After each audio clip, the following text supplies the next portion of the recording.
Saudara-saudari, sahabat-sahabat pencinta insan, inti sari sabda mingguan yang terkasih, salam jumpa lagi bersama saya Pater Dodi Sasi CMF dalam renungan insan inti sari sabda mingguan, Minggu Paskah keempat, hari Minggu panggilan sedunia yang ke-62. Saudara-saudari terkasih, Injil hari ini merupakan lanjutan dari wejangan tentang gembala yang baik. Dalam Yohanes pasal 10, Yesus adalah pintu, gembala, rumput, dan titik temu semua kawanan yang mau menyembah dan mengikuti Dia, sehingga memperoleh kelimpahan dalam hidup. Sebagaimana pada wejangan roti hidup, Yesus memberikan dirinya sebagai makanan. Dalam wejangan gembala yang baik, Yesus juga memberikan dirinya menjadi rumput bagi domba-dombanya. Dia adalah gembala dan pemilik kawanan domba sekaligus.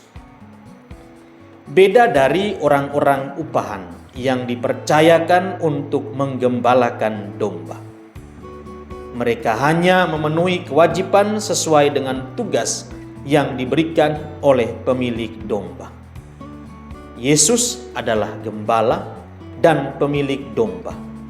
Dengan demikian Dia bertanggung jawab sepenuhnya dan bahkan menyerahkan hidupnya demi domba-dombanya. Refleksi kita, saudara-saudari terkasih, seorang gembala itu adalah orang yang memelihara, memberi makan, dan memberikan kehidupan kepada kawanan dombanya. Dia tidak hanya bertemu dengan domba pada saat dikeluarkan dari kandang dan saat dikembalikan ke kandang.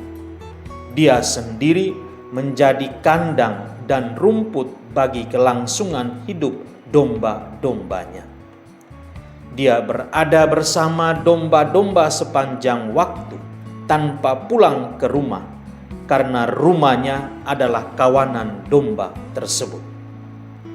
Tidak heran kalau gembala itu berbau domba. Karena itu Dia mengenal domba-domba dengan nama mereka masing-masing, dan domba-domba mengenal Dia dari suaranya. Ini adalah gambaran ideal dari seorang pemimpin. Ada bersama umat, menuntun umat, dan sekaligus menjadikan hidupnya sebagai santapan kehidupan umat setiap saat. Menjadi santapan hidup umat bisa dimengerti dalam dua aspek, spiritual dan moral. Secara spiritual, kehidupan rohani pemimpin gembala menjadi kekayaan rohani yang dipimpinnya.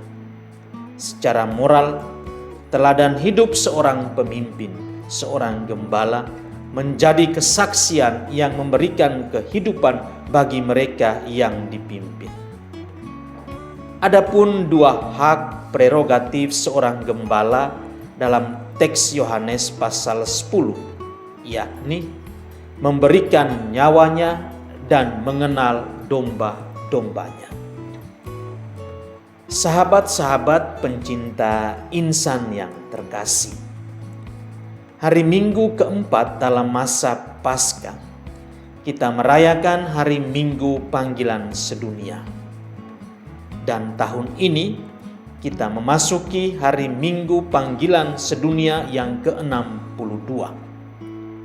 Tema Minggu panggilan tahun ini adalah Pesiara Pengharapan, Anugerah Kehidupan. Tema ini menekankan bahwa kita semua dipanggil oleh Tuhan untuk menjadi pesiara yang penuh pengharapan, dan anugerah kehidupan yang diberikan kepada kita adalah suatu panggilan untuk melayani dan mengasihi. Bapa Suci Fransiskus dalam refleksinya menampilkan para orang kudus muda yang menanggapi panggilan Allah itu dengan penuh sukacita. Ada Santa Rosa da Lima, ada Santo Dominikus Savio, ada Santa Teresia dari Kanak-kanak Yesus, ada Santo Gabriel dari Bunda Maria berduka cita, ada Beato Carlo Acutis, Beato Pier Giorgio Frassati, dan masih banyak lagi yang lain. Masing-masing dari mereka menjalani panggilan mereka sebagai pesiarahan menuju sukacita sejati dalam persahabatan mereka dengan Yesus yang hidup, dengan Yesus Sang Gembala utama. Ketika kita mendengarkan sabda Yesus, hati kita berkobar-kobar dan kita merasakan hasrat untuk mempersembahkan seluruh hidup kita kepada Allah. Maka kita ingin menemukan dengan cara apa dan dalam status kehidupan yang bagaimana kita membalas kasih yang pertama-tama diberikannya kepada kita.